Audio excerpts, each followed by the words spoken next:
Bagaimana Anda menyelamatkan aset Anda dari kerugian? Trader yang sukses pasti melakukan hal ini.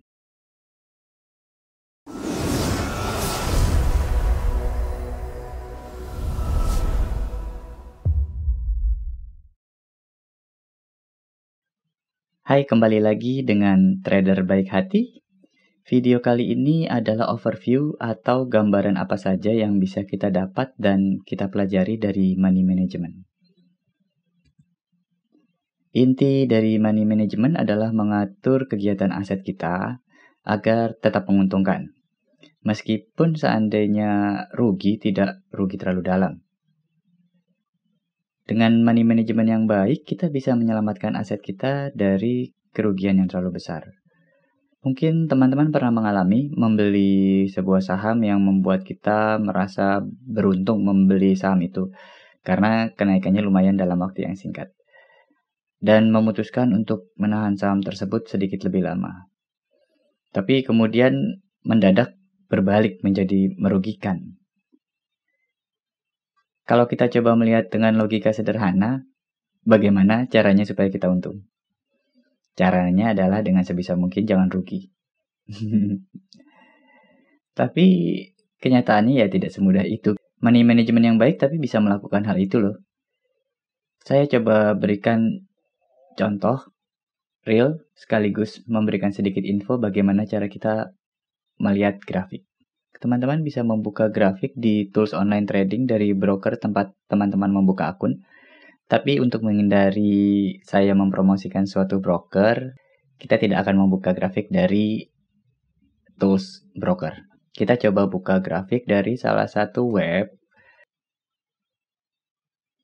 Kita bisa akses namanya rti.co.id.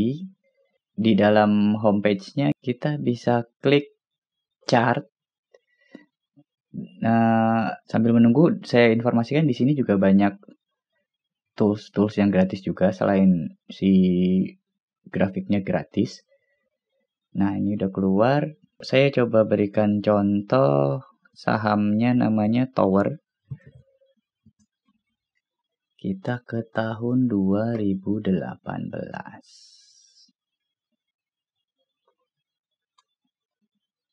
Nah, ini dia. Contoh, kita pakai strategi yang paling umum, yaitu breakout. Breakout biasanya kita akan membuat satu garis trendline dulu untuk menentukan. Dan breakout strategi kita akan masuk ketika harganya sudah menembus trendline. Oke, sudah kelihatan kita akan masuk di kondisi ini, kita akan masuk di sini. Kita coba tandai dengan horizontal line. Di sinilah ya. Ini adalah harga di mana kita mulai membeli saham ini. Kemudian, oke, saham ini sesuai dengan prediksi kita, dia akan naik. Kemudian, di mana kita akan keluar? Biasanya, yang paling umum, orang akan membuat lagi trendline yang naik mengikuti harga si saham ini. Seperti ini trendline-nya, kurang lebih. Karena trendline ini akan membantu kita keluar, saya coba ganti warnanya menjadi agak kemerahan lah ya. Oke, kita akan keluar di sini.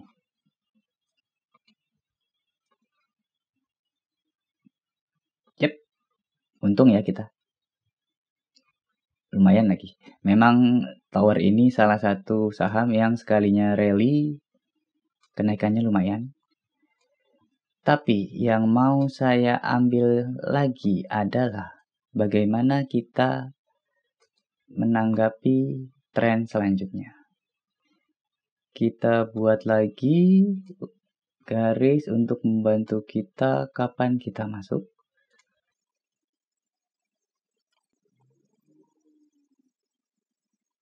Oke, di sinilah ya. Kita kalau dengan trendline seperti ini, kita akan masuk di sini. Yang ini saya delete dulu supaya tidak bingung. Trendline masuk akan saya ubah warnanya menjadi hijau. Boom. Oh, agak samar ya. Kita buat aja jadi biru. Ini adalah dimana kita mulai masuk, mulai membeli saham. Tapi, seperti yang saya contohkan tadi, dia sempat naik. Kita langsung untung. Tapi kemudian rugi. Biasanya para trader dengan breakout strategi akan memposisikan cut loss mereka di sini, di swing low terakhir. Boom, kita rugi ya. Ruginya berapa persen itu? Ya, hampir 10%, mungkin 8%-an. Tapi kita rugi kalau memakai cut loss di posisi ini. Ada juga cara lain, seandainya kita pakai cara yang sebelumnya, kita langsung menggambarkan trendline.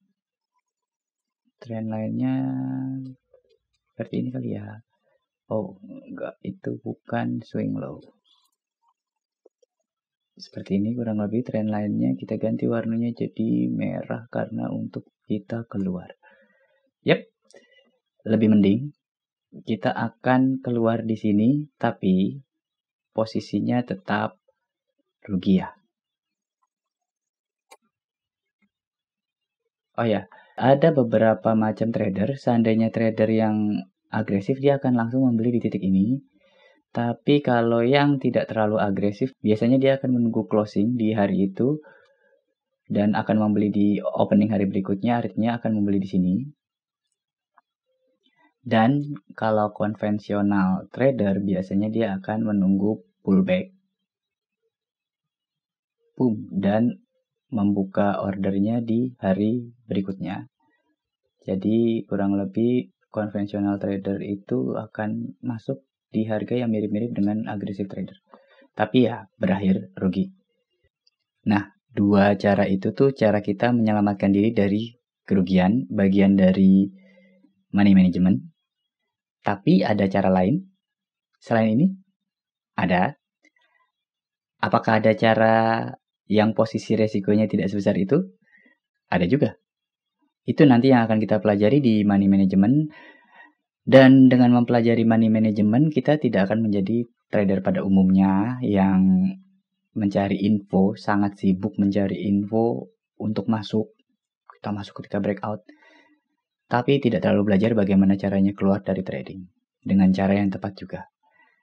Keluar dari trading bisa karena taking profit atau menghindari kerugian seperti contoh yang terakhir ini ya. Dan dengan money management yang baik, saya bocorkan sedikit. Di order ini kita tidak akan merugi. Kita masih untung. Bagaimana caranya? Belajar terus money management. Nanti teman-teman akan tahu caranya. Kita kembali lagi ke slide. Poin utama yang akan kita pelajari di money management adalah bagaimana kita mengatur resiko. Baik itu mengatur resiko sebelum kita membuka transaksi, seperti tadi cut loss di swing low terakhir. Tapi juga mengatur resiko setelah kita membuka transaksi. Contohnya adalah trendline tadi yang menjadi posisi keluarnya kita. Kemudian di money management kita juga akan belajar bagaimana mengatur transaksi kita. Bagaimana cara kita beli saham atau melakukan entry position kalau di pasar forex. Dan bagaimana cara kita menjual atau closing order forex. Di bagian bagaimana mengatur transaksi inilah yang tadi saya bilang, kita tidak perlu rugi di contoh yang terakhir tadi. Target kita dari mengatur transaksi adalah mencegah kerugian terlalu besar atau mencegah kita berbalik menjadi merugi setelah sebelumnya sebetulnya kita sudah sempat untung, seperti contoh terakhir. Selain itu kita juga akan belajar dan bercerita tentang indikator yang bisa membantu kita dalam melakukan money management. Indikator biasanya identik dengan entry dan exit, tapi ada beberapa indikator, jumlahnya memang tidak banyak, yang bisa membantu money management kita menjadi lebih baik. Itu saja yang akan saya ceritakan di video ini, karena video ini hanya sekedar overview dari money management. Teknisnya akan kita pelajari di beberapa video selanjutnya. Good luck, happy trading!